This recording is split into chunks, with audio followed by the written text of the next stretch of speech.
കോഴിക്കോട് അരഞ്ഞിപ്പാലത്തെ ഹോട്ടലിൽ യുവതിയെ ശ്വാസം മുട്ടിച്ച് കൊലപ്പെടുത്തിയ കേസിലെ പ്രതിയെ കോഴിക്കോട് എത്തിച്ചു. ചെന്നൈയിൽ നിന്ന് പിടിയിലായ അബ്ദുൽ സനൂഫിനെയാണ് നടക്കാവ് പോലീസ് സ്റ്റേഷനിൽ എത്തിച്ചത്. വിവരങ്ങളുമായി രാഹുൽ സുരേഷ് ചെയ്യുന്നു. രാഹുൽ, ഒളിവിലായിരുന്നു പ്രതി. വേഷം മാറി ചെന്നൈയിൽ ഒളിവിൽ കഴിവെ പിടിയിലായ സനൂഫിനെ ഇപ്പോൾ കോഴിക്കോട് എത്തിച്ചിരിക്കുന്നു.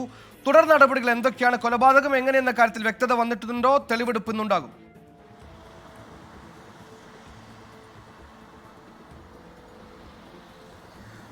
സുഹേൽ, മലപ്പുറം സ്വദേശിയായ ഫസീലയെ കൊലപ്പെടുത്തിയ കേസിലുള്ള പ്രതിയാണ് അല്പസമയം മുമ്പ് കോഴിക്കോട് എത്തിച്ചത്. ചെന്നൈയിൽ നിന്നും ഇന്നലെയാണ് ഈ സംഭവവുമായി ബന്ധപ്പെട്ട് തിരുവില്ലാമല സ്വദേശിയായ അബ്ദുൾ സനൂഫിനെ പോലീസ് കസ്റ്റഡിയിലെടുക്കുന്നത്. സുഹേൽ സൂചിപ്പിച്ച പോലെ തന്നെ പോലീസ് പിടിയിലാകാതിരിക്കാൻ പ്രതി പഠിച്ച പണി 18 പയറ്റി എന്ന കാര്യത്തിൽ യാതൊരു സംശയവുമില്ല.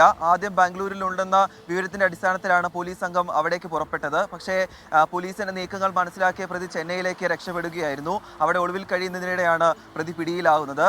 പോലീസ് പറയുന്നതനുസരിച്ച് കസ്റ്റഡി അപേക്ഷ ഇന്ന് ഈ നടപടികൾ പൂർത്തിയാക്കിയ ശേഷം പ്രതിയെ കോടതിയിൽ ഹാജരാക്കും. തുടർന്ന് തിങ്കളാഴ്ചയായിരിക്കും വീണ്ടും കസ്റ്റഡിയിൽ വാങ്ങുക. അതിനുശേഷം തെളിവെടുപ്പ് ഉൾപ്പെടെയുള്ള മറ്റു നടപടികളിലേക്ക് കടക്കുമെന്നാണ് പോലീസ് പറയുന്നത്.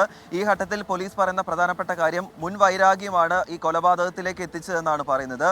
നേരത്തെ ഈ പ്രതിയുടെ പേരിൽ ഈ യുവതി പരാതി നൽകിയിരുന്നു. ബലാത്സംഗ കേസായിരുന്നു ിരുന്നത്.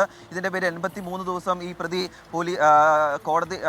പോലീസ് കസ്റ്റഡിയിൽ ഉണ്ടാവുകയും ചെയ്തിരുന്നു. ഇതിന്റെ വൈരാഗ്യമാണ് കൊലപാതകത്തിലേക്ക് എത്തിച്ചതെന്ന കാര്യം പോലീസ് പറയുന്നുണ്ട്. അങ്ങനെയാണ് മുട്ടിച്ചുള്ള കൊല്ലപ്പെട്ട പെൺകുട്ടി നൽകിയ ബലാത്സംഗ പരാതി കേസിൽ 80 ദിവസത്തോളം ജയിൽവാസം അനുഭവിച്ച സനൂഫിന് പക അടങ്ങിയിരുന്നില്ല. പിന്നീട് പെൺകുട്ടിയുമായി പ്രണയത്തിലാകുന്നു. അങ്ങനെ ചതിച്ച്, പ്രണയിച്ച്, സ്നേഹിച്ച്, വഞ്ചന കാണിച്ച് ഹോട്ടൽ റൂമിൽ വെച്ച് കൊലപ്പെടുത്തിയ കേസിലാണ് ഇപ്പോൾ പ്രതി പിടിയിലായിരിക്കുന്നത്. പ്രതിയെ ഉടൻ തന്നെ തെളിവെടുപ്പ് നടത്തും. രാഹുൽ സുരേഷാണ് കോഴിക്കോട് എന്ന വാർത്തയുടെ വിശദാംശങ്ങൾ നൽകിയത്. കൂടുതൽ വാർത്തകളിലേക്ക് ചെറിയ ഇടവേളയ്ക്ക് ശേഷം പ്രിയ പ്രേക്ഷകർ തുടരും.